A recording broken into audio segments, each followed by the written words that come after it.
নমস্কার দর্শক বন্ধু ও শিকারী বন্ধুদের, কালীমাতা স্টোর্স ফিশিং হাউসের পক্ষ থেকে আজকে আপনাদের দেখাতে চলেছে কার্গিল কাঁটা বা তগি কাঁটা। এই দেখছেন কার্গিল কাঁটা বা তগি কাঁটা। এটা সম্পূর্ণ স্টিল কাঁটা, তার দিয়ে বানানো, ঠিক আছে।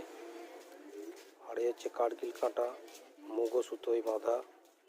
এর হবে ভিতরের বড়শিতে টোপ, উপরের বড়শি ফাঁকা থাকবে। এ হচ্ছে কার্গিল কাঁটা ও তগি কাঁটা। এটাও সম্পূর্ণ স্টিল।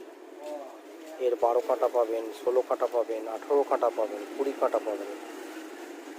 দেখছেন সম্পূর্ণ স্টিল কাঁটা, এনকে কোম্পানির সম্পূর্ণ স্টিল কাঁটা। প্রতিটা কাঁটার গায়ে কোম্পানি স্ট্যাম্প আছে।